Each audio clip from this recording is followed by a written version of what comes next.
One time he got dropped in practice, and I wanted to pull the plug. It was for a world title fight. He was fighting Dan Hardy 2 weeks before his fight.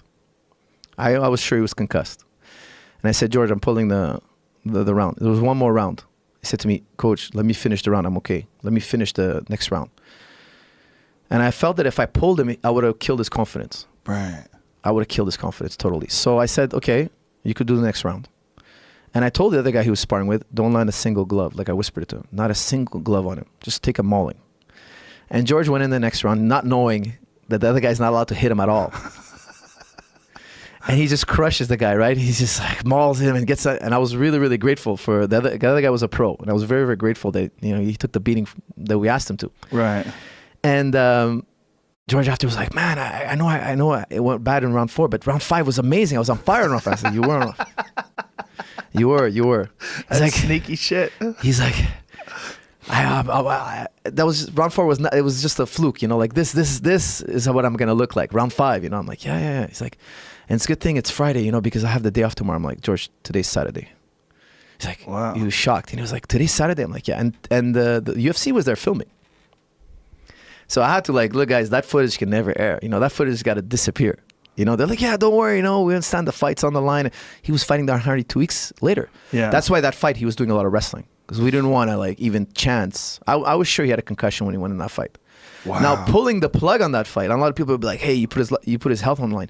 You're right, but it's so much pressure. First of all, George it has nothing to do with UFC. We kept it from UFC. We told him, we told the camera guys, bury this. Don't report it. George would never want to back out of that fight. It was 2 weeks from now. Everybody's coming to watch this fight. This fight, it's been on what do you call it, the prime time? It's been 3 weeks they're filming. This is happening. This fight is happening, no matter what. The George is in that mindset. And but he went there honestly, after he got dropped pretty badly. Wow. Yeah. That's Forrest Griffin got knocked out twice before his fight with Anderson Silva. Oh, man. Twice. And apparently one of them was real bad. Really? Yeah.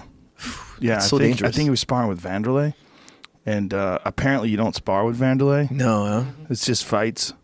Yeah. I mean, he's old school shoot the box, especially back then. Oh, my God. Yeah, Forrest won't really talk about it too much because he doesn't want it to be perceived as an excuse. But I mean, how many times have fighters done that? Many fighters have done that. Countless. Yeah. To the point where I just let the fighter decide now, unless I really feel like it's urgent, which is rare that I've actually had to intervene, because at the end of the day, when are you 100%? It really rarely happens. There's always something. Right. But the thing about getting knocked out is that if you get knocked out 2 weeks ago, your odds of getting knocked out are significantly higher. I know, man. It's crazy. And Dan Hardy is a really good striker. Oh my God, that left hook! If it would have touched George would have been out like a light.